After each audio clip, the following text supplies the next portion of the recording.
I've got some new tour dates to tell you about.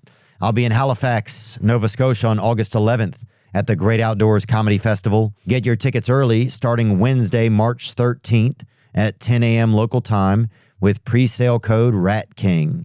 General on sale starts Friday, March 15th at 10 a.m. local time. We thank you so much for the support. We also have tickets remaining in Atlanta, Georgia, and St. Louis, Missouri.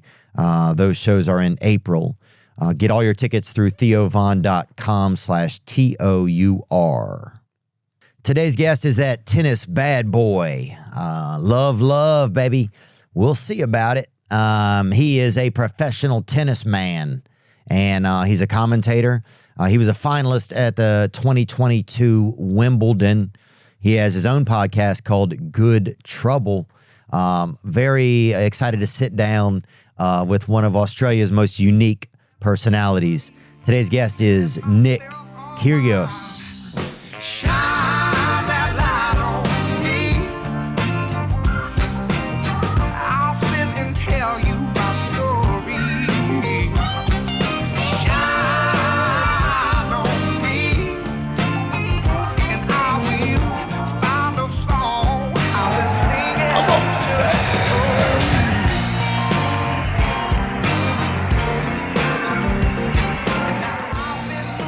Thank you guys for coming, man. Yeah, Nick Kyrgios. Yep, Kyrgios. That was pretty good. That was pretty good. And you have a new podcast of your own. Yeah, it's called Good Trouble. Good Trouble, yeah. Yep. Just had Gary Vee on, Jay Shetty, had a couple cool people. Gordon sweet. Ramsay. I thought about, what about By Curious would be a name. By Curious. Yeah, look, there were definitely a lot of spin-off of names. Was there? Yeah, but Good Trouble. Being Curious? Yeah, Being Curious, yeah.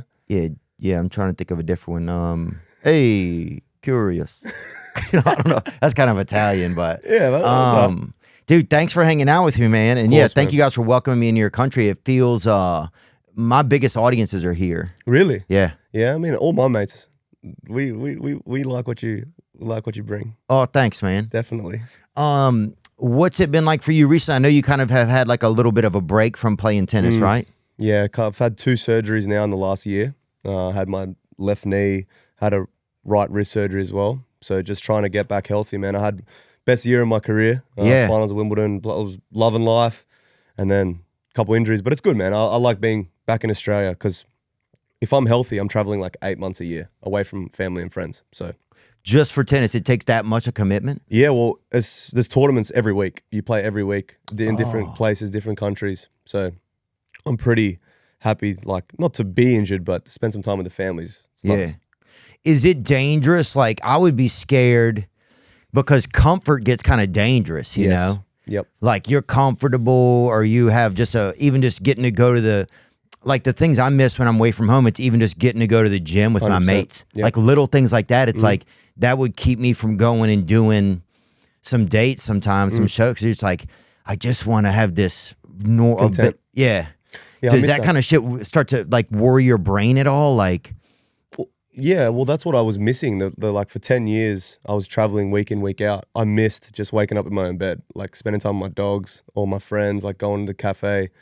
And I guess I'm getting that now, which is good. Like, I'm definitely spending more time in Australia. I'm busy though. Like, you know how it is. Even when you're back home, you're trying to, have meetings or be busy and stuff. But yeah, look, I don't mind just being from Canberra and chilling in Sydney a little bit, yeah. Yeah. In tennis, because I don't know a ton about tennis. I used to live with some people and they played it a lot. Yep. And they had a little bit of money. They would drink wine and like eat like a lot of charcuterie and stuff. Yeah. Well, but they would do tennis during the daytime, And the skirts, I like the skirts on the women. do you?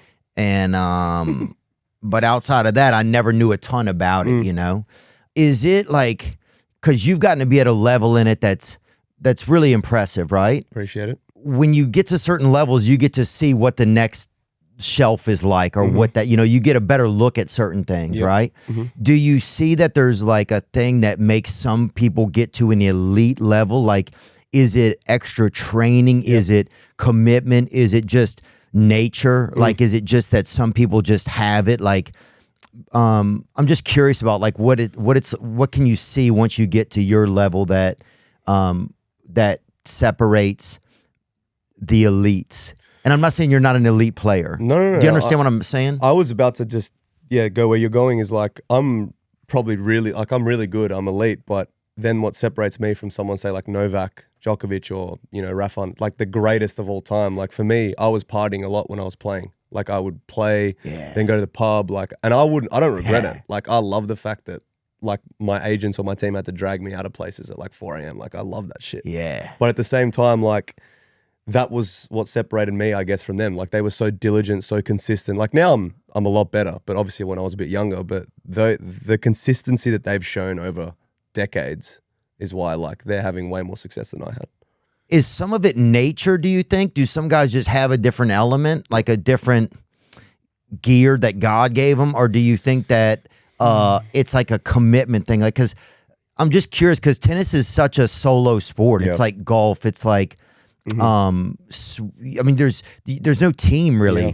It's just fucking you out there. Yeah, I mean, I played, my longest match is 4 hours and 52 minutes. Oh my God, dude. And I was having some serious That's like watching Oppenheimer, but having to play the whole time. Yeah, it's you have some serious mental conversations with yourself. But I mean, Yeah, I bet, dude. yeah, Jesus. like, and then you have like, you got to do that again for 7 days straight to win a tournament, basically. No way. Yeah. Is that true? That's like a Grand Slam. Yeah, that's like how hard it is mentally. I mean, but the consistency, like for instance, my nature, I wasn't willing to give up like the fun aspect of things whilst I was playing. Where like if I did that, definitely I probably would have had more success. But I've had so much fun in my career. Yeah. Like those are the memories. I'm sure I can't talk about them here, but like those are the memories we take to the grave. And Oh yeah. and then that's like I wouldn't trade that for a Grand Slam. There's no way. Yeah. But that's the trade-off. Yeah, you're like, kind of like John Daly. Have you ever heard of him a little bit? Yeah, I've heard of him. Yeah. You're like kind of like that. Or John Knightley maybe, because I think he partied during the daytime more because he would, that guy's still partying. I've seen him. I live in Nashville, Tennessee. I've seen him get a couple times an ambulance as his Uber basically and just coming. That's pretty crazy. That's a lot. Yeah, dude, yeah. Oh, I've seen him. The ambulance got called, and there was some confusion as to where he was, like on the premises. And he went and got in the shotgun of the ambulance. He went and got in the passenger seat and just waited. He's like, "What the fuck is taking you guys so long?" Take me to the fucking hospital. Yeah, just taking it all. He's sitting in there, Gee whiz. and they're just running around with like a little. I'm not sure what it's called. What's some of like? And I'm not going to just grill you about tennis because I don't know a ton about it. Yeah, that's fine. But I do want to get like some thoughts that I had. Like, what are some things like, because football, you kind of know what the physical aspect is and like the training. Yep. What is shit that people don't know that like tennis training, like. Well, tennis is a tough one because you don't know when you're going to play exactly, like when the schedule comes out. Like for instance, soccer or football or NBA, or like you have an exact time when you know where the game's going to start and the duration of how long the game goes for. Where tennis is, you don't know what time you're going to play, where it could be at night, could be first match at 10 a.m., could be at 7 p.m., and then it could go for an hour and a half to 5 hours. Oh. So it's like, how do you train for something with so many different intangibles and variables? That's always been a big challenge for every tennis player. It's like you train for something that you don't even know what's coming, and there's no teammates. You're out there on your own. And I think that's why tennis players, for me, it's one of the toughest sports in the world because we're going, 1 week we're in Asia, 1 week we're in Europe, in the States for maybe a month, then Australia. It's like different diet, different food, different time zones. And it's like you got to adapt and have that adaptability to be good. And that's tough because most other professional athletes like set in stone preparation, food, sleep. That's what in tennis is like, you just have to just go with the flow.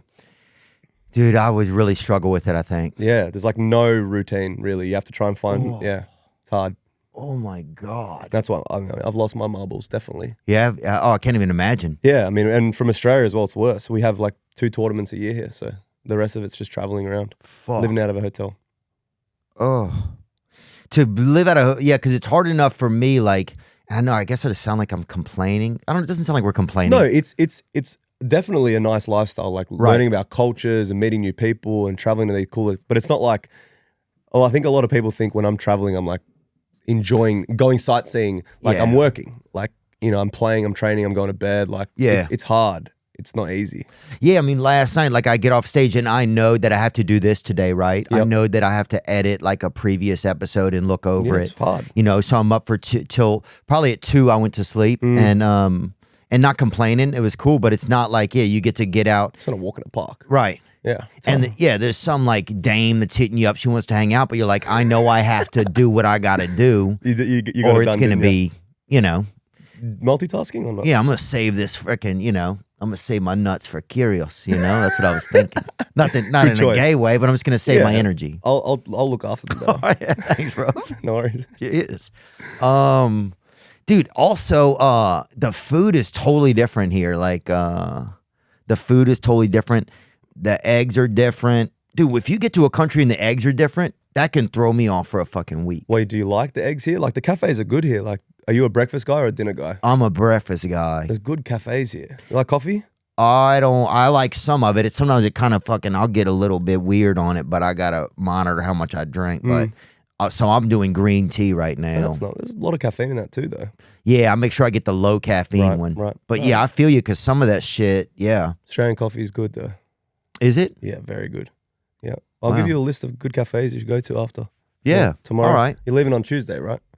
Yeah. Yeah, go to definitely some good cafes you got to go to. I don't know. You probably can't go out in here in public, can you?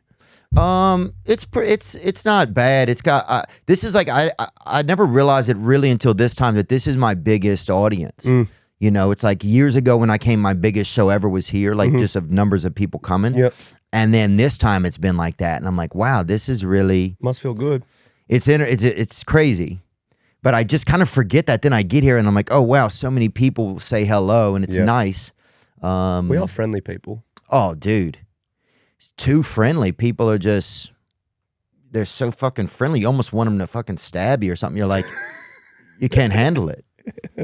Not much of that. You're like, just rob me or something at least. You know what I'm saying? But you just want to feel at home. You want to feel like you're back in the States, Yeah. I don't know. I can't relate to that. I do have a lot of friends in the States, but... It's so nice here, dude. Yeah, it is. Not having just the constant threat of crime or murder. Yeah. Yep.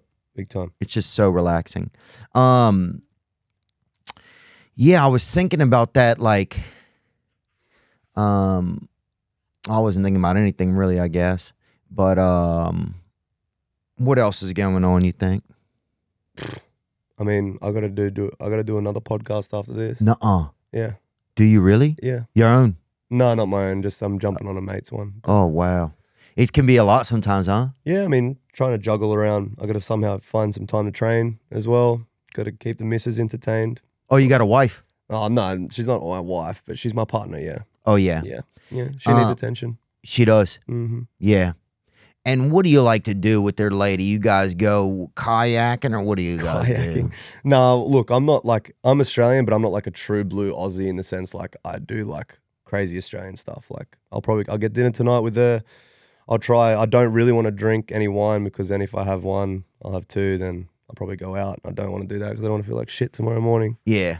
What about you? What are you doing tonight? What we do? We got a show, and then the show starts an hour early, so we might do something after. The only reason if I will go out tonight, if I'm going out with you, then I'll come. Wow. I'm gonna give that deal to my misso. If Theo wants to go out, I don't care what else is on the schedule. That we're clearing it. Dear Christ, then. Well, tell the miss to put on her heels then, bro. All right, I'm down. All right, cool. She got no excuse then. Yeah, dude. So if your tour starts back up for tennis, how do you jump back into tennis? Can you just go back in at a certain point, or do you have to wait till a season starts? What's it like? So basically, there's a ranking system. Uh-huh. So by me not playing for the last like year and a half because of injury, I lost my ranking, but I have like a protected ranking of like 20. Okay. So I can come back at pretty much any point in time when I'm healthy, and I just slot back in basically. Is it scary to be like, all right, I'm ready to go? That seems fucking big time, because for me as a player, like there's obviously a lot of eyes because I'm very like controversial and stuff. So it's because you're almost black a little, I think. Yeah, maybe in a very white privileged sport like tennis. People see a guy that's been in the sun for a half hour and they're like, oh, look at this brother trying to cause trouble. Yeah, there is a bit of that. There is a bit of that. But yeah, so I guess when I'm playing, it's like, oh, he's coming back and there's a lot of pressure on it. So I need to make sure that when I'm ready to go, then you're ready for all that. Exactly. Because it's like, I don't fly underneath the radar, which would be nice sometimes. Yeah, it's like, what is he going to do now? Exactly. Huh? Yeah, is he going to, chew gum during his match or what? God forbid I do that. Are you allowed to do that? Yeah, you can do that. Yeah. I mean, I've done it. Yeah. But like, yeah, you're right. Like I walk differently on the court and people are like, look at this deviant. Yeah, look exactly. At this gang member. Yeah, literally. I should show you some articles after this. It's crazy. Yeah. Oh, Dude, is there any good moments where people yell shit at tennis? Because it's such a refined, like if you want to get a good, like, it's pretty, it's frowned upon, right? Because it feels very organized out there. Yeah, Wimbledon, like you can't say a thing. Like it's very, like you can hear the royal family's there. Like I was cussing in front of the royal family, and shit, which was funny. Like it was good. Gave him a show. But US Open's so loud. New York's crazy. But people don't really, I mean, now people are screaming out a lot. Like really? Yeah, and like, I mean, I told, like, there was a time at, like, in Cali when I was playing and Ben Stiller was in the crowd and one of his friends was, like, telling me how to play. And I was like, fuck that I was guy. like, bro, are you good at tennis? Like, why are you speaking? And then I said to Ben, I was like, do I tell him how to act? Yeah. Like, no, like, I love Ben Stiller. He's hilarious. But people do scream out some pretty crazy shit. Racial stuff sometimes. Really? Yeah, it's pretty. And you're not even, are you? No, I'm half Malaysian, half Greek. Oh, God, yeah. I am mixed, yeah. But you'd have to have a damn calculator to get racist against somebody like you. I feel like you got to, you know what I'm saying? You got to really have a chart or something. Yeah. People are so diverse now. If you don't really, to really be a good racist, you have to have. Yeah, you do your research. Yeah, you got to at least be able to do some math almost. I think that's why a lot of racism is disappearing because there's a barrier to entry now because people are so mixed, you know? Yeah. What do you think about when you see some of these matches? Like they just said, didn't they just have Jake Paul was going to fight Tyson? What do you think about that shit, man? It's fucking crazy, isn't it? It's fucking dumb, I think. Like, well, what are you expecting? What do you think the outcome's going to be? Well, I think... Because I thought that Jake Paul would have lost by now, even fighting these guys at some stage, but he keeps winning. Like, I know that they're not, like, in their prime or whatever, but the whole background was fighting. That's a good point. And he keeps, like, somehow pulling it out. Like, if he pulls this one out, I don't care how old Mike Tyson gets. I'm not even fighting that guy until because he actually sat down on my show. He's fucking crazy. Really? Yeah. Like I felt I would not fight even if he's 70 years old. I'm not fighting him. What he just felt like he had that danger in him. Yeah, exactly. Oh well, my I God. asked him what would you be if you weren't a boxer. He said a fucking criminal, like stone cold my eyes. Damn, and I'm like, okay, nice. So yeah, if he pulls this one out, what do you think? Well, well, Jake fought like Nate Robinson, who was like... Nate should never have taken that fight. Nate like should not tarnished his whole basketball career. Right. It kind of... He was a Knicks legend. And it was just kind of like, oh, can Jake beat a black guy? That was kind of the ambiance of that when it felt like, and then people were shocked. But then he fought Woodley. Which is tough. Which is tougher, but Woodley has not been the same fighter he's been for years, and he hasn't been a good punch thrower. What about Diaz? I thought Diaz was going to get the job done. Yeah, that's a good point. And then Silva. Like I thought... These guys are like some of the greatest UFC fighters of all time, like especially Silva. Right. I mean, he picked great names, but then now he's kind of gone into boxing. He fought Fury. Yeah, and he lost that. Okay, he lost that one, right? He lost to Tommy. Yeah, that's right. He lost to Tommy Fury. And I think Tyson could be still a little bit better than... I would rather fight Fury than Mike Tyson. Yeah. I think. Well, they had that Tyson against Jones Jr. fight a few years ago. Is that right? And it was just them hugging, basically. It was basically you paid $50 to watch two brothers hug. And which I would do. I believe in, I want all my black friends to do well and everything. I believe in the community and the culture. But it's like, actually, yeah, I would actually pay $50 to watch two brothers hug for an hour. Like, that would be a great pay-per-view, but they billed it as a boxing match. Yeah. Jones was gassed out early. Well, was Tyson gassed too? Yeah, but they hugged so quick after any exchange, Right, it was hard to They know. didn't want to like force it or risk it. Yeah, it almost seemed like it was like a Does this hurt Tyson's legacy if he loses it? I don't think so. I think his shit is so locked in. Yeah, you think that so? Now he's all, yeah, I think it is. Is it staged at all? Now that's the part I don't know. I don't know if Tyson's going to agree to say, hey, you can knock me out. Yeah, that's what I'm saying. So, and because some of the weed can't even knock him out. Like, dude, that dude is taking on, let's say everything. this. Yes, he fought Leon Holmes or whatever, but he's also fought, Purple Hooker 4.0 weed. You know what I'm saying? Or whatever the strains are, He gave me a box of it when I was in LA. Did he really? Gassed out monster or whatever. They keep coming up with different flavors. They got the ears too. Kiwi prison and shit. And you're like, fuck, dude, this shit is fucking hard, dude. Detroit for your lungs is a new flavor. I'm like, Detroit for your lungs. That's alarming. No. So I think if he can beat all of that. When is it? When is the fight? Jake, soon, no? Well, Jake had a fight the other day. He fought like a Foot Locker manager. Yeah, who what? Yeah. A Foot Locker He match. basically fought a guy. I'm not even joking. Nobody Who knew was who that? this guy. I didn't know who he was yet. Even the guy's father was tweeting like, "I didn't know my son was involved really? in this." Oh, Yeah, that's it's like, funny as. Well, there's a good fight right now. Joshua and Ngannou's on now. That's a good one. Anthony Joshua and Francis Ngannou Yeah, that's on right now, I think. at this moment. Yep. Oh, Isn't wow. it, Matty? Oh, Joshua won. Anthony Joshua There you won go. it. I was pretty Wow. surprised by that, actually. I thought Ngannou was going to win that. There's something so lovable about Ngannou. You watch him do anything. Yeah, that's You true. know? He's a big man. Yeah. I would watch him eat a piece of birthday cake for 1 hour on pay-per-view. Yeah, he's a pretty good physique, I'm not going to lie. And there's just something charming about him, you know? Like, there's something about some players and athletes. Like, that's one thing I do love about the UFC is that you can get to know some of the athletes, Yep. right? Like, you get, because of the press conferences they give them. Yeah. And the interviews at the end of the fights and stuff, you start to get a little bit of an idea of who they are, you Who know? do you like? I'm a huge Poirier guy. Oh, yeah. He's So- fighting soon, too, I saw. Yeah, he's fighting tomorrow. And this will come out next week, so he will have just fought. But yeah, I love him. I mean, the Diaz guys. I love the guys that I don't even like because you just get to know them. Like, they're either the villains or you get to see their personalities online. Sugar Sean, he's fighting. Yep. It's just so entertaining. There are a lot of characters on there now that I'm thinking about it. Yeah. But I think Jake Paul could really bang on him, it looks like. I don't want it. I think it hurts Tyson's legacy if he loses. Like, that's because no one really talks about who he fought back then. Now it's just like he did what he did and he achieved it. And now if he loses, it's going to be everywhere. Yeah. Yeah, it's a good point, huh? Like, when do you say, hey, I'm good with where... I'm sure he doesn't need the money. And is he in the right mind? Who's signing that deal for him? I don't know. I'm just gonna be watching.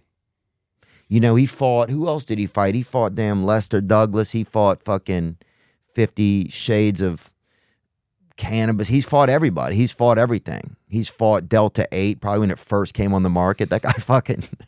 You're fucked. No, what I'm just saying, that guy, there's nothing... Yeah. He's But been through a lot. Like, he he- told me that he'd been through, like, I mean, he's been pretty open about it, but he said that he burnt the wick at both ends. Like, he used to party like crazy and fight. It's nuts. Do you feel that ever? Like, as you get a little bit older, you're like, oh, I can't even do that shit anymore? Or no? Oh, you're still good. Yeah, we're still good. Yeah. Eating better is easy with Factor's delicious ready-to-eat meals. They're tasty. They're good. You get them and you're like, is this going to be good? And then, wow, it's good. That's all there is to it. Every fresh, never frozen meal is chef-crafted, dietitian approved, and ready to go in just 2 minutes. You'll have over 35 different options to choose from every week. That's nice, including Calorie Smart, Protein Plus, and Keto. Factor is the perfect solution if you're looking for fast, premium options with no cooking required. Sign up and save. We've done the math. Factor is less expensive than takeout, and every meal is dietitian approved to be nutritious and delicious. Head to factormeals.com/Theo50 and use code Theo50 to get 50% off. That's code Theo50 at factormeals.com/Theo50 to get 50% off. I guarantee you will like them. If you're in an accident, not calling a lawyer means you could be leaving money on the table. You could be responsible for medical bills that are not your responsibility. Thankfully, if you're injured, you can check out Morgan & Morgan. That's right. Whistling underwater is pretty tough, but submitting an injury claim with Morgan & Morgan is easy. Morgan & Morgan is America's largest injury law firm. They have over 100 offices nationwide and more than 1,000 lawyers. Wow.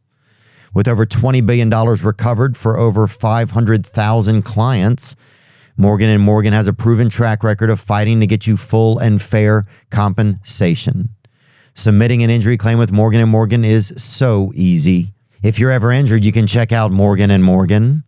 Their fee is free unless they win.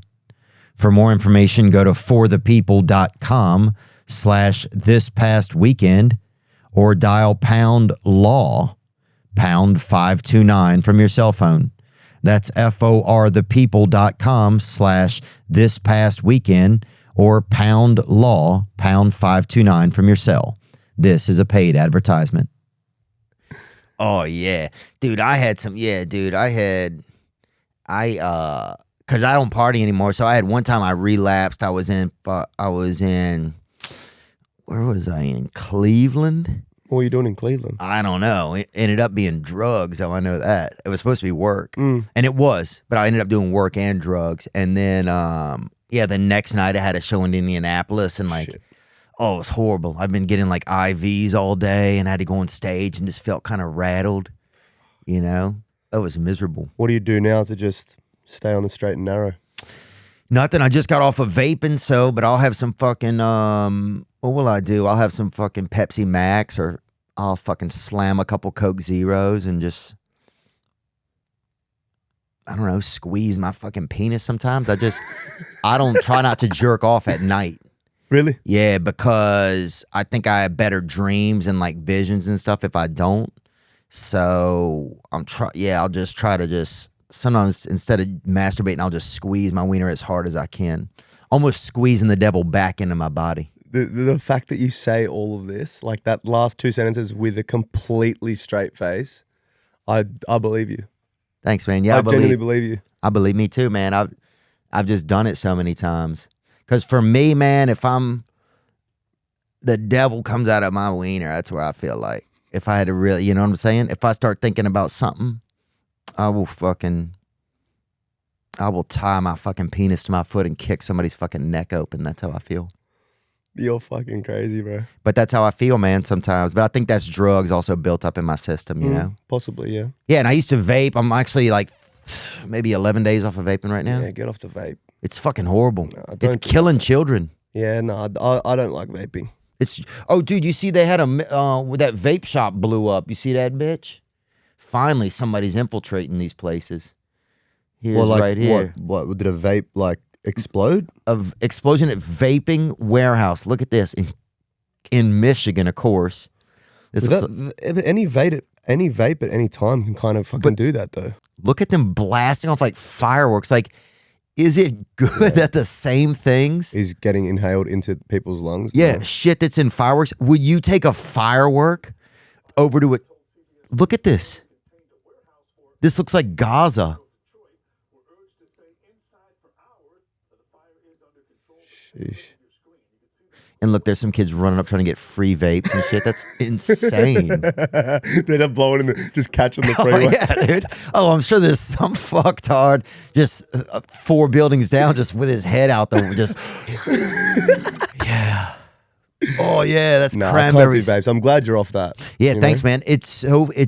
And yesterday I had a moment where somebody had one and I looked at it and then I didn't even think about it. And it was the first time that my brain felt like, oh. Thank God I'm not doing that shit. Yeah, dude. Good. It's horrible. And also, you're a fucking adult and you're vaping and people see you and you feel like just a pedophile. It looks like it's for children, you know?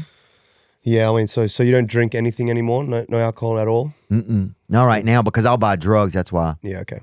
Did you ever did you ever drink much? Yes. Really? Yeah. I still drink a little bit, yeah. Yeah. Yeah, I don't mind. Yeah, if you're good at it, fucking do it. Yeah. Do it until you can't do Not it. a vapor, though.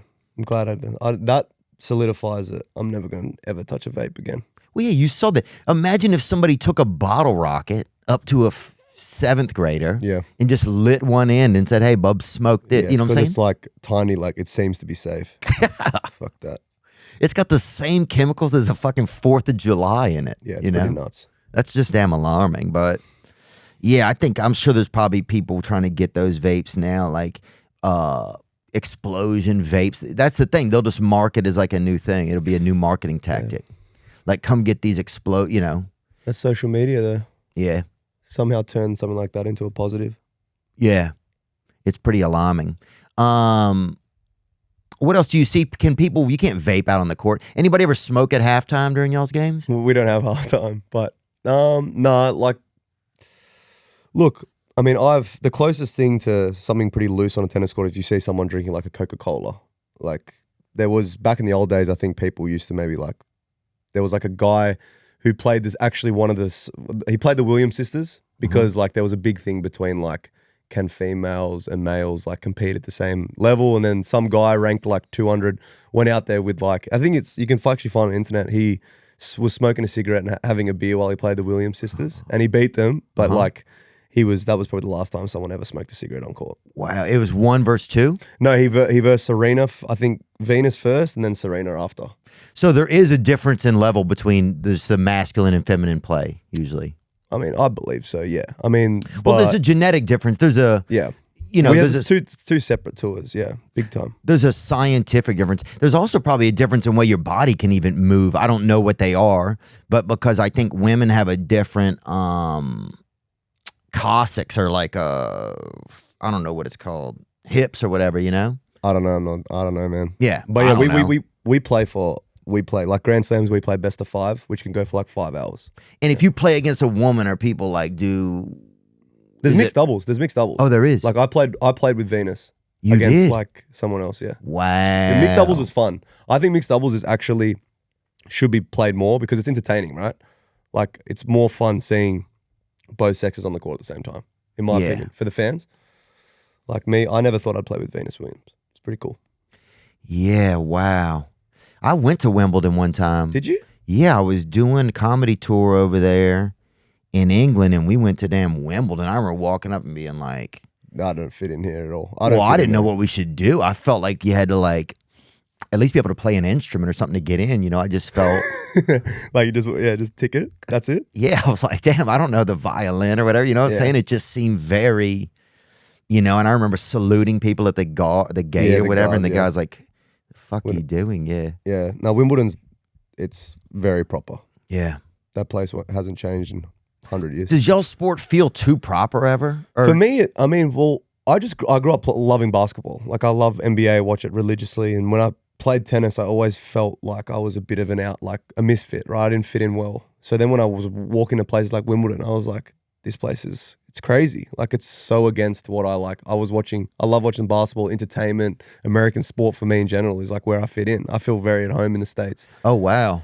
So yeah, it's for me. Yeah, it's like being at the library, I feel like. Yeah, that's what I mean. And I don't like my personality and the way I am is like not close to how like the traditional sport of tennis is. Yeah. Like, do you know what I mean? I'm not clean cut at all. So, yeah. So it's like I've just been in an environment my whole life that I've kind of wanted to break out of. But that's the only thing I'm really fucking good at.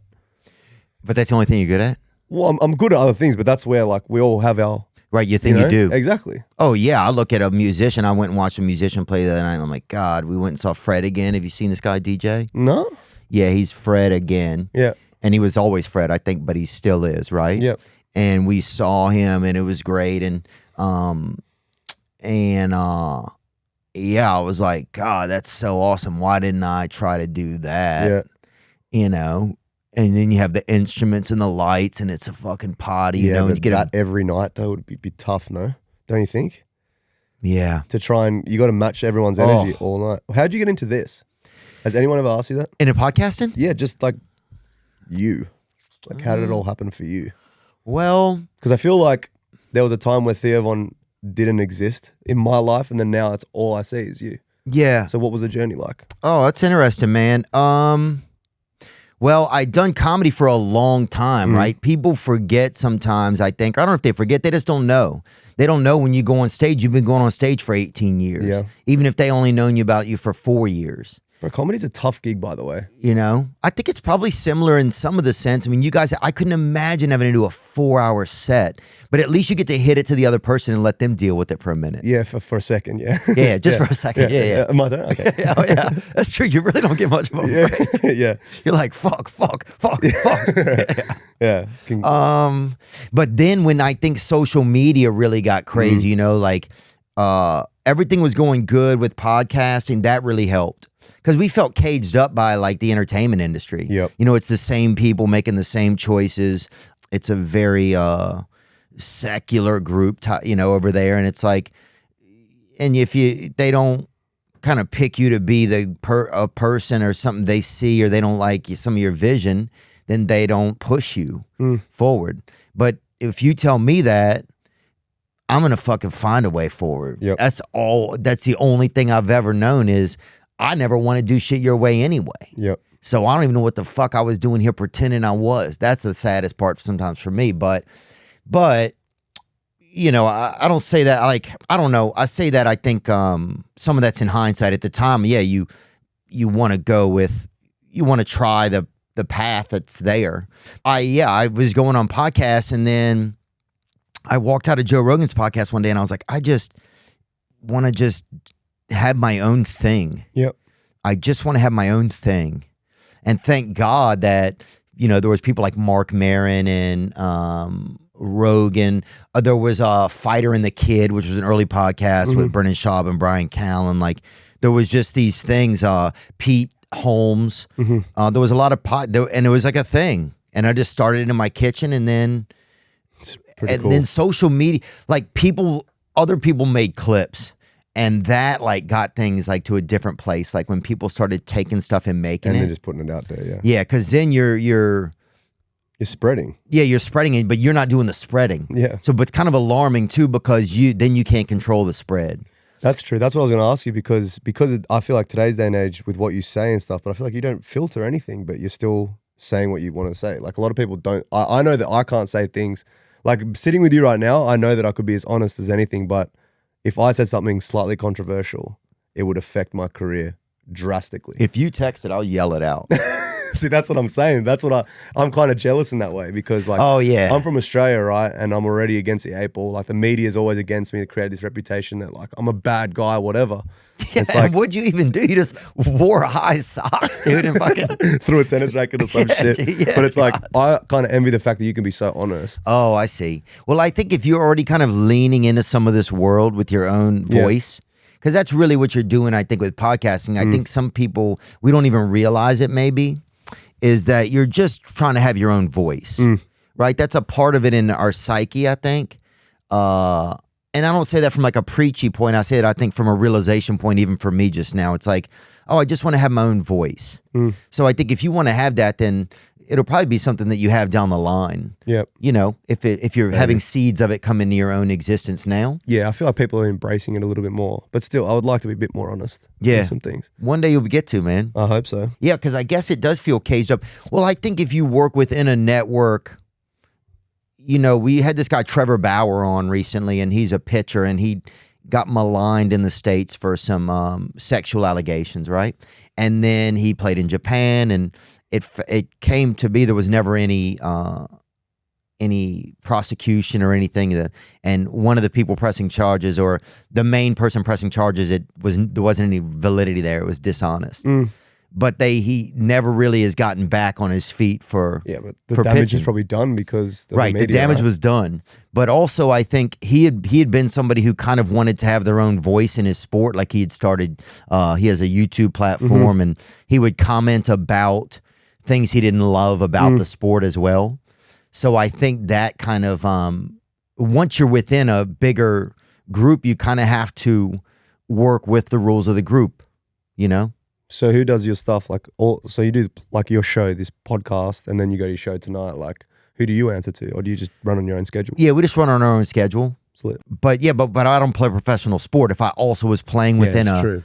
And then, you know, you probably, if you say something, then it comes the tennis. What's the overall tennis thing called? Major League Tennis? It's just called ATP. That's all it is. Yeah. ATP. They would be like, "What's going on?" Yeah, you know. Yeah. So it probably cages you up some. You definitely got to come. When I'm coming back, you got to come and watch. Dude, that would be sick. fucking epic, bro. Yeah, because the only one we could get into at Wimbledon, I think it was Wimbledon. It could have been a fucking high school match, but somebody said it was Wimbledon. Did you It even could have remember been who the played? Kentucky Derby, actually. What? When was it? When is Wimbledon? Oh, July. I gotta look back and see. I gotta ask my The friend. fact that you don't even remember, that disappoints me. Yeah. Because my job is when people like that are not tennis fans, they come and watch, they actually remember who the fuck's playing. Oh wow. That's what I've been criticized doing. They're like, oh, he's not even like playing tennis the traditional way. I'm like, Theo Von came to Wimbledon, doesn't even know who played. That should be like a message to the ATP right now. Like, we're doing a terrible job. Yeah, do they do? Is it this that they have a tough time? Like, I guess there's fear of like if they start to individualize people too much over the sport, then it gives a lot more power to the players themselves. I don't know. I wonder what that's like. Like, Yeah, like I mean, everyone knows who the players are who bring fans and why ticket sales get sold and all that type of stuff. Like everyone knows that. Yeah. And the ATP likes to hide the fact that they think it's an equal thing, but it's not. Like the fact that there's a tennis player sitting in your podcast right now, like that's pretty cool. Yeah, I think it's cool, man. This is the first real tennis player I've ever talked to, except for my friend's dad, who ended up, he was kind of an alcoholic, to be honest with you, but he cheated on their mom. But he played tennis a lot in the mornings, I remember. And he would, I would catch him at nights when I was looking at porno on the computer. But he was a pretty good tennis player. I think he was like a 3.5 or a 4.0. Is that good? What is that? 3.5 and a 4.0. I don't know. They might have made it up. I don't even know. I don't know what was going on. Have you played before? I got to text my buddy. Yeah, I've played, man. Tennis is pretty big in the States. Like obviously not as big as your main sports, but there's a lot of tennis fans out there. When we were children, we had to play at school. Yeah. And it was, you would see, wow, some people are very like they have unathletic. And they would, yeah. That's like my thing with tennis. You get like the best athletes in the world, you put a tennis racket in their hand, they become uncoordinated. Really? Yep. Have you seen it happen? Yep. A lot of times. I've seen some basketball players try and play. Some of our athletes in Australia try and play tennis. They think because it's non-contact, it's easy. Oh. You know? Yeah, it's such a finesse game, huh? It's finesse. Very technical, yeah. Yep. What do you, like, and if you have a bathroom break, how long is that? Well, the rules, that's where it gets grey because you can, like, if you need to take a number 2, like take a shit, you can just be like, I need to go straight away. And then like the umpire, it's all on the umpire's discretion. Like, no way. So you have like a shit colonel or whatever? And well, like the umpire. Like an admiral or whatever? Yeah, like an admiral, yeah, like umpire. But like, yeah, if I need to go to the bathroom, I can go change of ends, but it's like for like 90 seconds. No. But then like, if I need to take like, then how do they know? I could get sick, like I could be sick or whatever. So I hate having to pee real fast because it burns a little too. I don't know if that's healthy, brother. Yeah. Yeah, that's true. That might be a personal thing. I don't think that's healthy. Oh, God, dude. I shouldn't have fucking said that. It doesn't burn all the time. It just, but if you have to hurry and pee, like sometimes if somebody's like, hurry up, and you're like, you get stage fright. Yeah, you just have to pee so fast, yeah. If you get stage fright in front of yourself, then you're just a fucking weirdo, I think. I don't get that. Yeah. I don't get that, dude.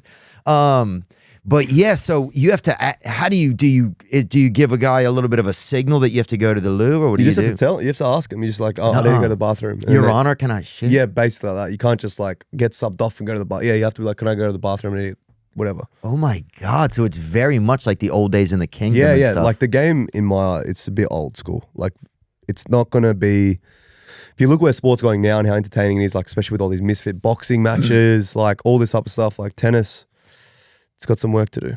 It would be cool if at certain points, like the net lit up or something, and there was like a spice round or something. There you go. You know? Yeah, but they like the way it is, but it needs to change. How can it change though? That's what's interesting too. Is some sports you wonder if they've hit the ceiling almost. Yeah, like in a way. I mean, obviously, competition will always want people to be there. But you wonder, I never thought about that. Do some sports start to, have they just had their time in existence? Like bocce ball. What is that?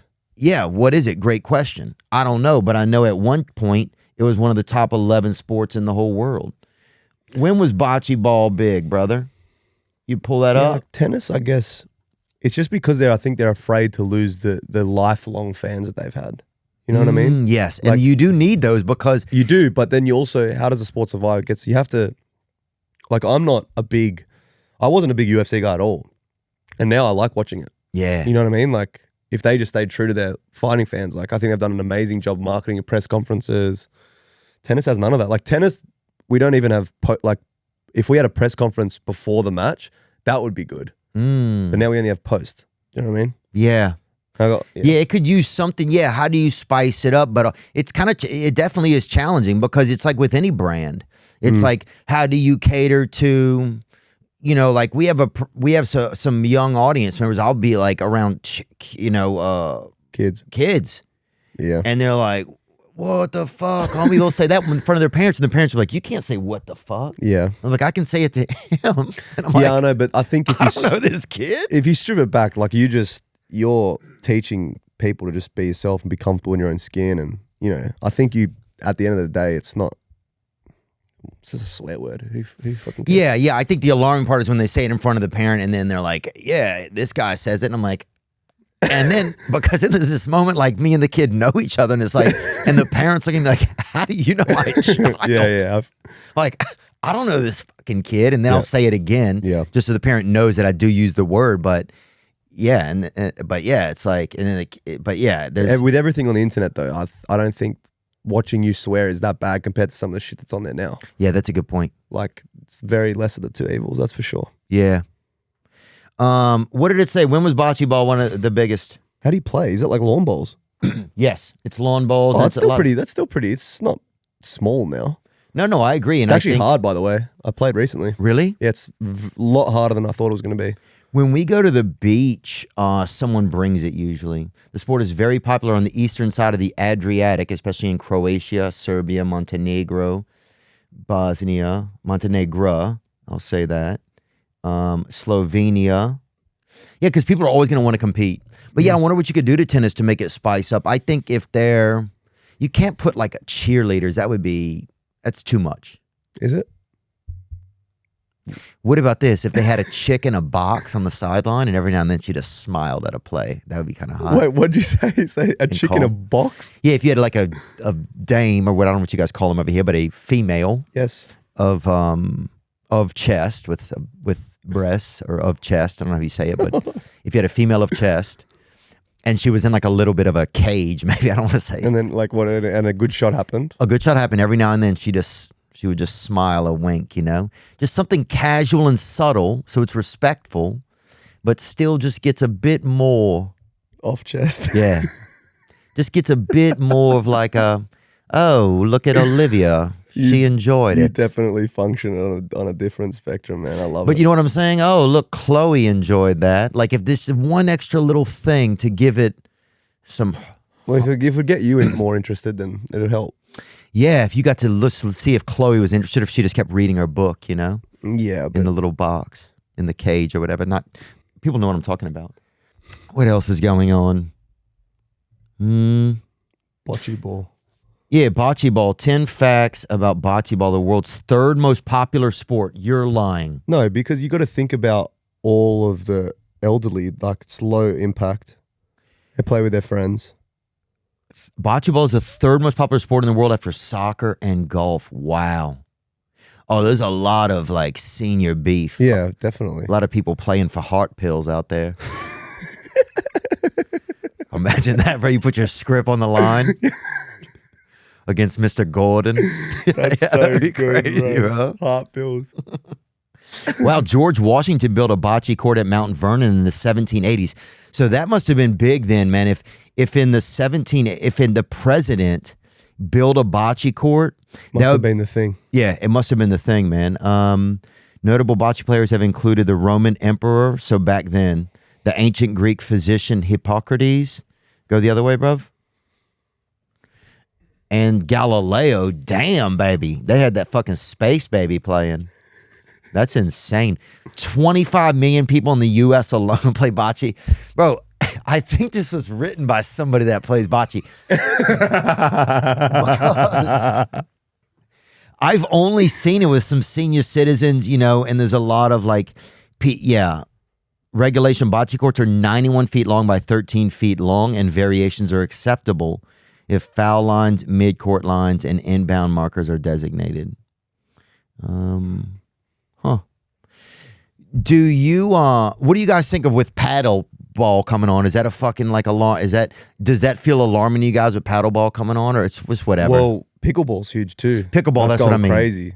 Yeah. I'm a part owner in one of the teams. Oh, you are? Yeah, in Miami. Now, Yeah. is that a bad look? Well, I don't think so. I mean, like I love just people, sport in general. For me, like getting people active and stuff is good. But Yeah, it's true. Yeah, it's not a bad look. yeah, it's. I mean, like, look, I think tennis will always be tennis. Like, it's very different.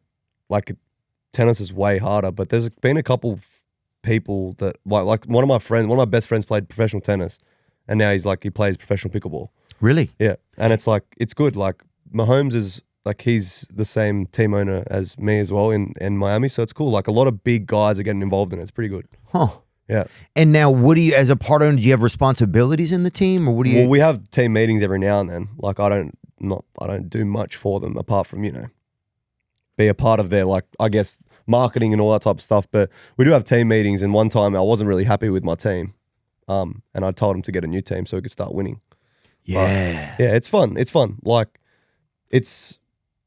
I reckon you'd be good at this, to be honest.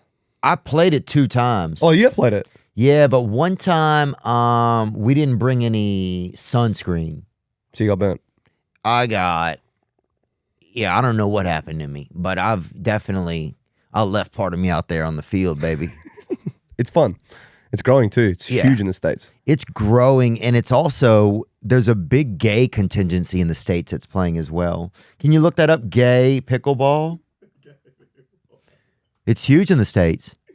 What, like just the gay pickleball? Well, yeah, pickleball? because I think it's just the attire and the kind of pitter patter close to the, the bat. It's like pickleball is personally and financially welcoming for gay players. Told you. There's no way you're going to get 4 people that close together in little shorts. You are batting something around, and the gay dudes aren't going to get excited. Bro, gay people can play whatever they want. And they're doing it right here. It says, bring up a gay pickleball player. See who's the top. You're telling me this. Click on that image. Go back one, please, brother. Click on this image right here. You're telling me, huh? That's a girl. Yeah, but you can barely tell it is, dude. You're telling me every gay male in America doesn't see this and be like, get me an Uber over there right now. This is everything they want, man. It's competitive. It's outdoorsy. Yeah, there he is right here. There's a player right here. Out player Zach Taylor. Zoom in on him. Can we get a better picture of him? Come on. This is the. Oh my gosh. This is everything. This is everything. You want to zoom in on his shorts or what? We'll just I'm just seeing, or just look up a better picture of him. This guy's over here, this pervert over here trying to fucking zoom in on the guy.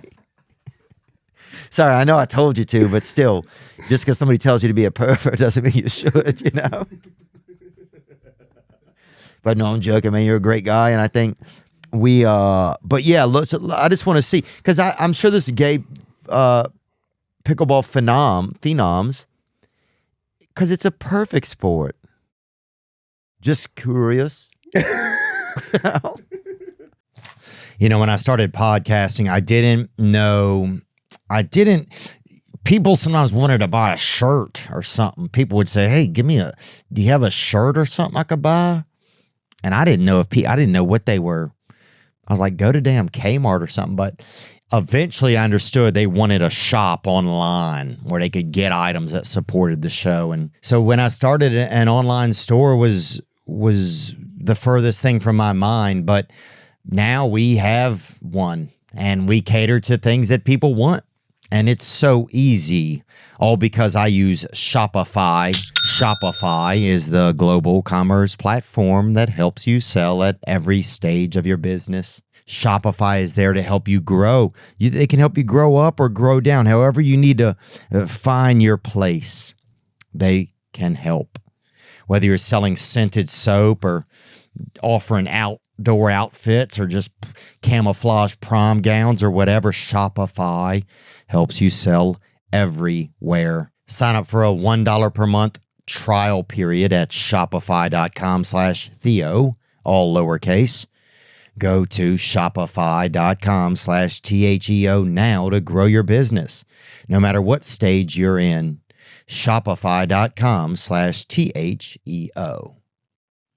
I'm here on the first episode of Just Curious. Here. Just curious. What else can we talk about? Was there anything else in there? What are you doing after this? Chilling for a bit? Lunch? What am I going to do? Relax, surely. Go have a sleep. Might go get a nap at some point. I might hit an AA meeting. I go to AA meetings because I'm mentally unwell. And then, hang out with my boys. Maybe hit the pool for a bit. Yep. Hit the show tonight. What time you start? I go on at 7:40. Show starts at 7. Over at the ICC, we got a couple shows there. Last night was amazing. That place is amazing. You been there? Yep. Wow. Yeah, I mean, you said it. They love you here, bro. It's just amazing over there. And yeah, the people, they don't cheer as much at the end though, which is interesting. Really? Yeah, they kind of, all right, we had a nice time. And it's kind of fair. I kind of like it. It's like, Nah. yeah, we both came, we did our Yeah, service. but I want them to go crazy for you. They definitely are excited, you know.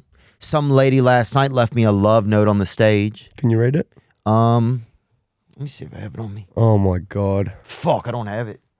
Was it like a love? It was a poem, and it was from a woman of Slavic. She said she was Slavic, so I think it's Yugoslavia. And she said she had a poem, and then and it said, "Call me" at the bottom. No contact information. So just okay, awesome. Thanks. So it's a pretty good poem. Pretty good poem though. Are people allowed to throw like messages to you guys? Do you guys get like a? At the end of the match, if you win, you can go sign like to the fans, like hundreds and fans, and sometimes, yeah, like definitely. Someone will try to holler at you. A woman will try to holler at you. Yeah, for sure. I mean, it's happened. Yeah. Well, for sure. I feel like that's like a normal thing sometimes in sport, though. Like people shoot their shot at their athletes. Yeah, that's a good point, huh?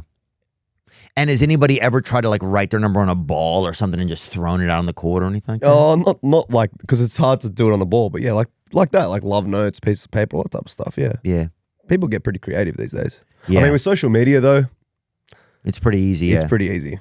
Yeah, but I'll message a girl back, even if it's a girl that I'm interested in, you know, like I'll be like, oh, maybe, because I don't have a wife yet, you know, so I think like, and I travel a lot, so it's hard to like build something. I agree. You know, and so sometimes I'm like, I would like to meet somebody, but then I'll find like the other day a girl messaged me, right, and it was just kind of a nice little message, so I wrote her back. Then she takes our message and puts it on her story. Yeah, that's fucked up.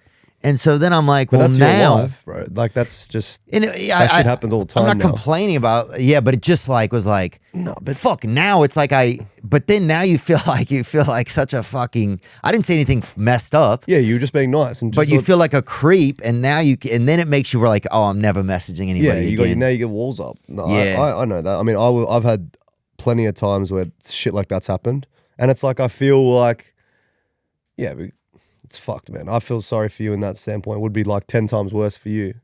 But that shit's cooked. Oh, I don't know. I think but with that, at least I just don't have a company to report to. What if you have at least like they could say something, you know? Yeah, I mean, look. Yeah, I mean, still, like today's day and age, what you just message a girl back and then like what she posted online for what? For a bit of clout. I know, it just is weird. Cause then you're like, oh, we can't even get to know each other. But I don't know. I guess it is what it is, man. I don't want to sound like one of these fucking guys that's like complaining about some girl Kevin, messaging you. I know, but like that's why I think if you look at like the rate of relationships failing and stuff, it's because of all that type of stuff. Oh, it's horrible. Like it's it's real scary, man. Yeah, it's just scary. There didn't used to be so many things you would see that would tempt you, because temptation, you can only fight it so much. Like it's built into you. Yeah, you can avoid Like to be attracted to something else is built into you. Yeah. I don't disagree. But it used to be like in the old days, like if you would just go to the grocery market or something, you would see a woman across the thing and you would just, I guess now it's a bit more accessible and Oh, attainable. yeah. But yeah, I mean, like that makes me angry. What you just told me, like with that shit posted. It made me kind of angry too. Because it made me like, oh, now I'm never going to message anybody. Then my brain starts going, well, now you're never going to fucking meet anyone, you fucking queer, or something. Yeah, you just got to be, it'll happen organically. Yeah. That's what they keep saying right here. Yeah. Oh, what happened here? Ex-inmate who complained who spent too long in jail on Joe Rogan's podcast arrested after police find body parts in freezer. This guy, something Johnson, was it? Wait, sorry. So he went to prison? He went to prison. An ex-convict who claimed to have turned his life around after Joe Rogan's podcast has been arrested and charged with murder.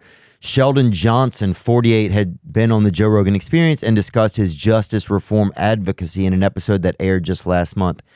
Johnson had previously spent over 2 decades behind bars after sentence for attempted murder and robbery.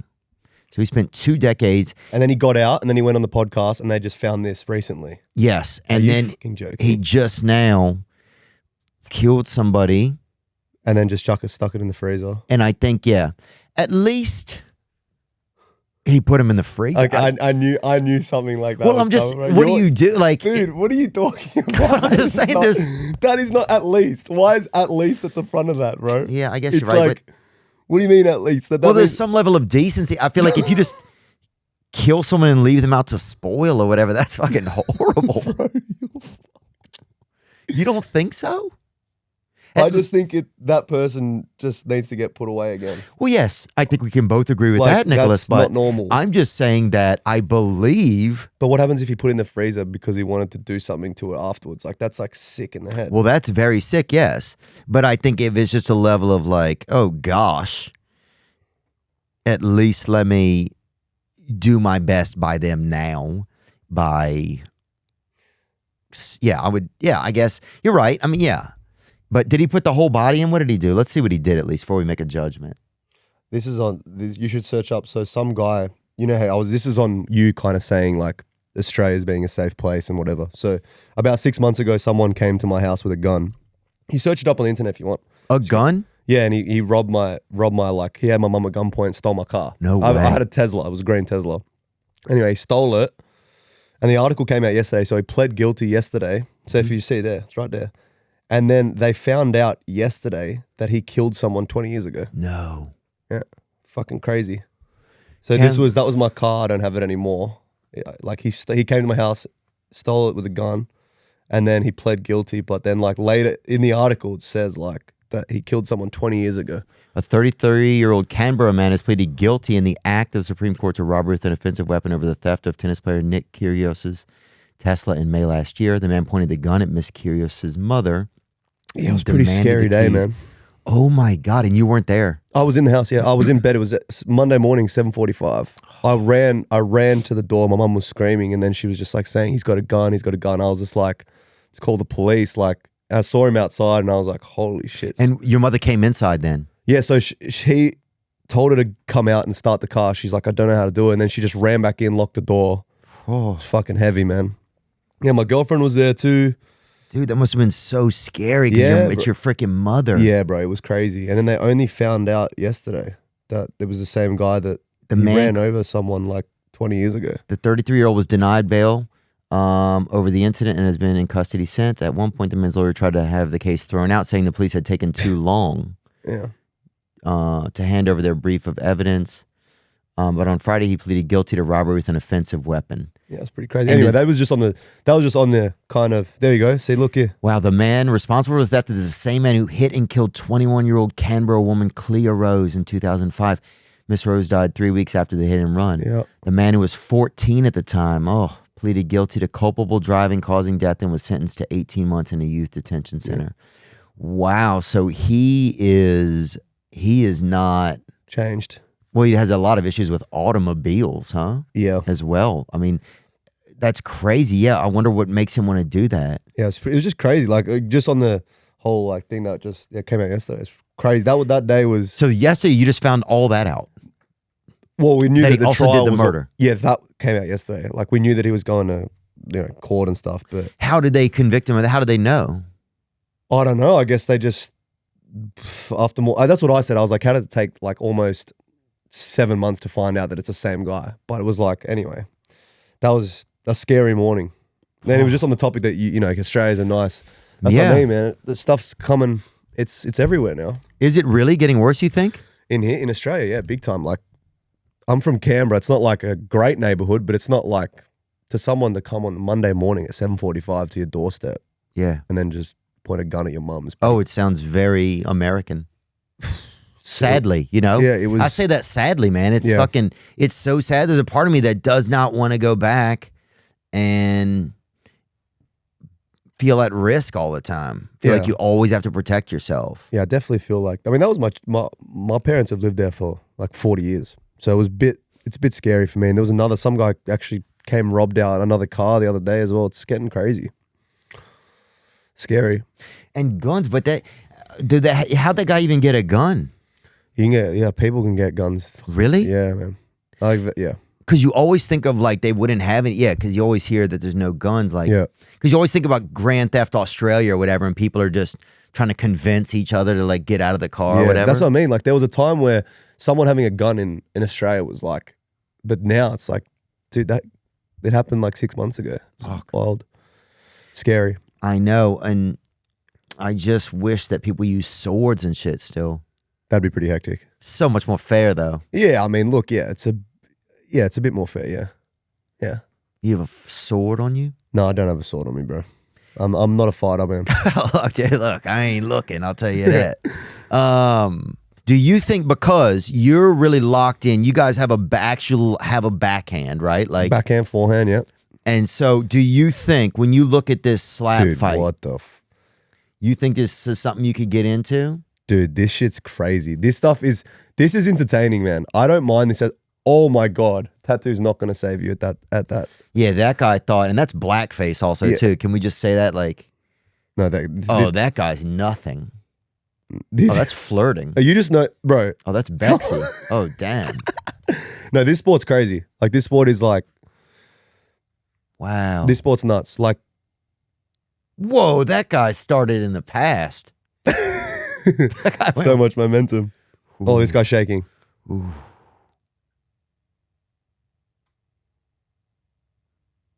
Oh no. I mean, it's pretty crazy, eh? But do you think you could do this? Because it's built into your body system. Yeah, man. maybe, but I don't know how good I would be at taking the hit though.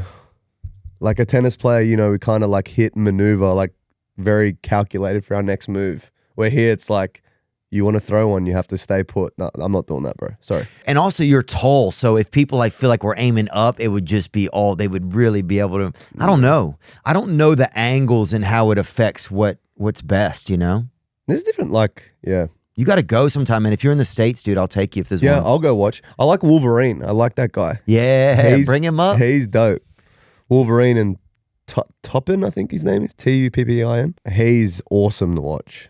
You got to watch him versus Toppin, I think. Tuppin. I might have been. I went to one. I'm going to one in a couple weeks. So the crowds are big there, huh? Yeah. It's not as big. It's pretty small. Intimate. It's Here intimate. This guy's nuts. Wolverine versus Turpin. Yeah. Light heavyweight match. Oh no, the one I didn't see wasn't for the title. Yeah, this dude, Turpin's face.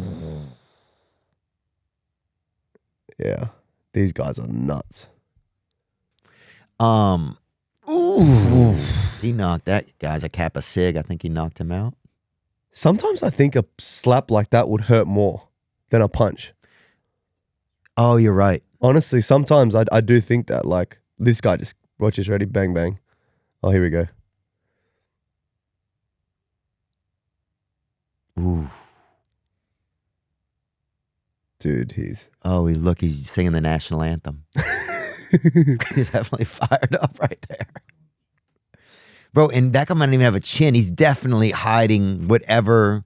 He may have a unique chin under there. It's very hard to hit somebody like that. Yeah, but... And I wonder if you can get down low, like... No, because you can't, because that's called clubbing, I think. If you get down low and try and club, I think it has to be a legal slap. Because all the thing about legal slaps, how you throw it, and then if someone flinches, they get to slap again. It's heaps of all these rules. Yeah, it's crazy. What if someone just screams like a little girl? That's what I would worry that would happen. I would do it. I don't care. Oh, I would do that first. So at least if you get hit after, it would be like, what? I'd be like, oh. And then just get fucking drilled. Can you bring up what are the rules of power slap? This is a great question. Yeah, power slap is nuts. Yeah, I went one time and there was Cowboy Cerrone was there, Sean Strickland. It's definitely a lot of influencer entertainers. A lot of Dana White's friends are there. Yep. It's very much like a friendly thing. Who strikes first in power slap? A coin toss or seeding method will determine who gets to elect the slap or defend first. The clock, you have 30 seconds to slap, 30 seconds to recover, repeat. Wow. Bro, that is a short amount of time. 30 seconds, yeah, that's quick. Weight classes are consistent with MMA, so there is a weight class. I didn't realize that. Rounds, the number of rounds depends on the format, with the minimum being 3. In each round, both competitors have the opportunity to deliver a single strike to their opponent's face and the obligation to receive their opponent's strike in return. Method of victory, KO, TKO, and points. Points. Like boxing and MMA, power slap judging is based on a 10-point must system with a round winner scoring 10 points and the opponent scoring 9 or fewer. Wow. So Dana White owns this as well, right? Yes. It's pretty crazy. It's unbelievable. Yeah. And this is according to Dana, one of the most viral things that happens when it happens. Yep. Fouls, striker fouls include clubbing, Yeah, clubbing. stepping. Yeah. So I guess that'd be making an actual step with your foot. Illegal wind up. Oh, I Yep. would be way guilty of that. And And see, delay of flinching, game. blocking, delay of game. Wow. The complete power slap rules will be posted shortly. Huh. Pretty cool. Yeah, that's crazy, man. You think you could do it? No, I don't think getting hit. No, Not your thing. no. What is one of the scariest moments in a tennis match? Are there moments where you find because I'm sure so much of it is rhythm. You've done it so much, right? Yep. Is there moments where you feel out of rhythm and you're like, fuck, this is Yeah, big time. Or like at US Open, I was playing quarterfinals of US Open, and I was like, US Open, Arthur Ashe Stadium is one of the biggest stadiums in the world for tennis. Like, it's literally, you walk to the back of the court, you look up, it's like a sea of people, like just like staring down at you, and it's really loud, and you got celebrities there, like Michael Jordan was there once, like pretty lit. Like it's a surreal feeling walking out to a court like that in front of like 60,000, and then you get like millions of people watching around the world. But it's like, yeah, if you're playing horrible, like, and you know deep down if you're not having a good day, like on court, and you can't fix it because it's like, you can't just like instantly fix it. You got to be like, shit, I can't just sub off here or pause the game or take a timeout. It's like the game just keeps going. You got to just problem solve like on the go. It's fucking hard. And like, is it possible to turn it around in a match? Is it possible? Yes, because in a Grand Slam, it's like you have to win 3 sets. So even if you lose the first 2, you have time to figure it out and turn it around. But it's fucking hard. It's why Novak and Federer and Nadal have been so dominant for so long, because in the Grand Slam, it's so hard to get on top of them for that long. Like, pause. Like, you can get on. You might win a set or 2. Like, that's like 2 hours, but then they'll eventually start figuring you out. And then it's just like. And is there actual coaching that helps, or is it just at that point you know what's going on? Everyone knows everyone's strengths and weaknesses. It's just about execution at that point. Right. Yeah. Like, when you're out there alone, like, your coach can yell something out, but if you can't execute, it's not going to happen. Yeah. It's a brutal sport, man. Is it? I don't think people give it enough credit, especially at the top. Yeah. Yeah, that's what because to stay that long, 4 hours of doing, and who does anything, unless you're like just doing something, that's just such a commitment. And you have to be mentally locked in too. Yeah. Like, are there ever points you just zoned out? You're like, big time. Sometimes I just throw a game or a set, like just to mentally reset for sure, definitely. Yeah. Yeah. It's hard. Wow, so that's almost part of the strategy too. You're like, yeah, it's like boxing. Like, you put your hands down for a little bit, like, or just taking a little bit of a pause. I've been accused of like not trying, or like it's called tanking. Just giving the opponent easy points, and it's just like, I'm just trying to compose myself to go again. Right. It's like if a boxer does it, you wouldn't accuse him of just like not trying. It's just like a tactic, It's hard. Yeah, man. Damn, I never realized that. I never even thought about it. Yep. I never even thought about what it would be like to be out there for so long. Yeah. And then if you're not doing well, then too, how do you even keep going? Yeah. You gotta have a short-term memory loss, or like you have to be a good loser in tennis, because you lose every week. Essentially, like, you have to win 6 matches to win a tournament, and Novak, these greatest of all time, are usually winning these tournaments. So like, you win, then you got to lose, and you just like reset next week, new country. Like, losing is just part of the process, really. Yeah. Which is hard. And is there much camaraderie amongst the players and stuff, or do you get to? Another cool thing, like, we shout, like any other pro sport, you have your own locker room. Like, you eat separately. Like, tennis, you're all in one locker room. Like, I'm showering and I'm eating and I'm spending time with my opponent before going out there and playing. No. Yeah. And then you might be out there 4 hours playing, and then you're just like next to each other again straight after the match. No. It's fucking crazy. Oh, is that so? Is sometimes that really uncomfortable? You're like, I do not want to be around this person anymore. Yeah, he's fucking, like, we just competed and we could get into a bit of a scuffle on the court or like argument. Then you're like sharing next to the guy. It's like, The fuck is this? Yeah. It's crazy. Oh. Yeah. Like Wimbledon final, me and Novak in the same locker room, like right next to each other. And then we're walking out together, eating together, and then we play. Like the final. God, what the fuck, dude? Yeah, it's crazy. Why would they should film all of that. Why isn't that the first 3 sets, dude? Yeah. You guys just, having soup next to each other just Pretty crazy. Angrily. Yeah. Yeah. I don't see why that isn't the first. Yep. Oh, it's so intense. Yep. What's in any other news? Anything else that popped up that was in our list, man? And we'll get you out of here, Nick. Easy, brother. This is about AI. Jensen Huang, who I'm going to assume is Asian. At the recent World Government Summit in Dubai, NVIDIA CEO Jensen Huang made a counterintuitive break with what he thinks is a long tradition of tech CEOs advising youngsters to learn how to code. Huang argued that even at this early stage of the artificial intelligence revolution, programming is no longer a vital skill. With coding taken care of by AI, humans can instead focus on more valuable expertise like biology, education, manufacturing, or farming. Wow. I agree with it. You do? Yeah, because it's like anything you leave down to like computers and AI, if it's something to do with numbers, for sure. Yeah. It'd get done probably way more, like 10 times more accurate and done in the shorter period of time. But here's one thing that's interesting about AI is like, if they can program the back end of AI, right, then they'll be able to start to dictate like what even is created or written, like, and what history is in it. Like I say, if they only put a certain history in AI, and they only say one side of history, or they don't, then if you're even writing a paper and you want to use AI to help you, or a script, or creating a piece of art, the information it's going to give back, that's what I start to worry. Because like, imagine if you wrote a note to somebody, but the paper determined what you could actually say in the note. Yeah, like you had limitations. It had to be one way. Right. The paper wouldn't let you put certain words. You wrote certain words, they disappeared, and they replaced it with another word that the paper felt like was more accurate. It's arguably what the media is right now, though. Oh, 100%. That's exactly what the media is. But I think, I agree. But if AI can do that, then it's like, even say your mom wanted to make a post on Facebook or something. Yeah. They put it up, but it only allows you to say So then we're all just only allowed to say the same things, Yeah. And look, AI would never be able to take over, say, like podcasting or sport and stuff, because people watch that because of the personalities and the unknown outcome. That's a good point. Right. So we're safe.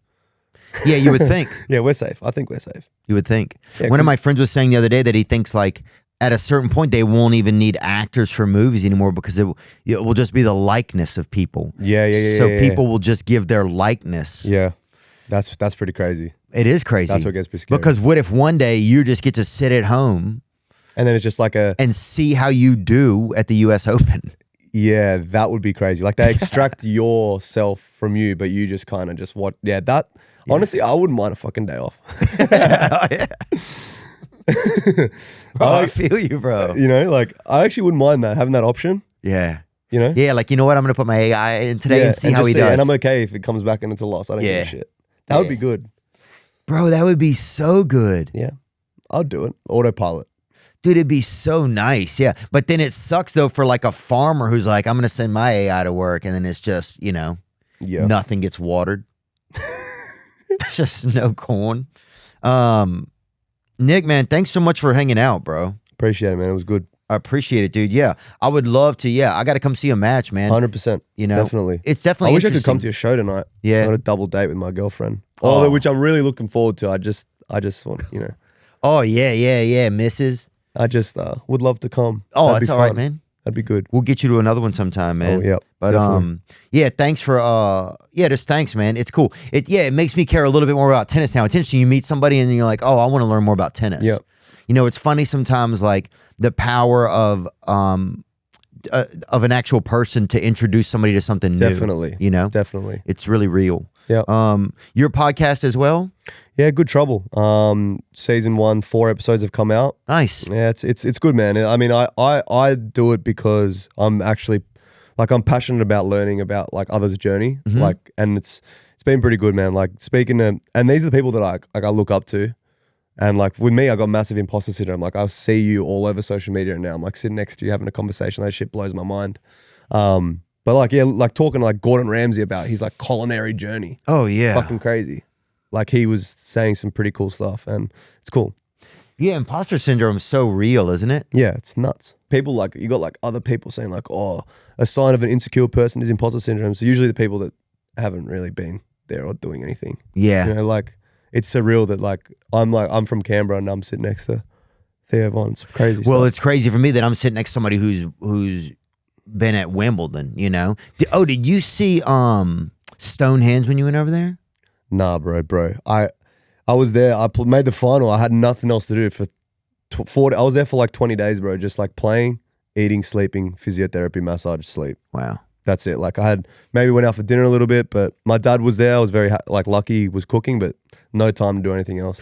Dude, Stonehenge, go see it if you get a chance. I think it only takes, I don't know how long because I don't know where it is, but you can go there. It's like they make it, I remember in school it was like a big deal. Do you remember that? Yeah. Bro, it's just some rocks on the side of the interstate, man, on the side of the highway. Like, they don't care at all. It's like you just drive by it. Really? Yeah, like they made such a big deal about it in the US, but I went there. Yeah, it's just like, I don't know, whatever. Nick Kyrgios, thank you so much, man. Appreciate Best it, of man. luck, man. When are you going to be you. back at tennis, do you think? About 1 month. 1 month Really? back on court. Yeah. Oh, So bro. it's very soon. Yeah. Yep. Wow. Yeah, we're gonna get you out there. Yeah, dude. So I'll where do be you out live in the there. States? Texas, right? I live in, yeah, sure. I live in Texas. I live in Tennessee. Tennessee. But I've thought about moving down to Texas, man. I think about it sometimes. It's a cool place. Yeah. Yeah. Well, come to New York. Come to the US Open. Yeah, I would love to, man. I got to go. I've never been, so. Yeah. You would love it because you actually can like have a drink and you don't drink, well, you can just be loud. Who knows if who knows if I'll be drinking by then, but probably not. But if I do, I'll fucking have one right there. 100%. I'll get fucking ridiculous in there. I'm down. Oh yeah. All right, Nick. Thanks, man. Appreciate that, All right, man. cheers, bro. Enjoy. Good luck for tonight, eh? Yeah, thank you, man. Now I'm just floating on the breeze, and I feel I'm falling like these leaves. I must be cornerstone. Oh, but when I reach that ground, I'll share this peace of mind I found. I can feel it in my bones, but it's gonna take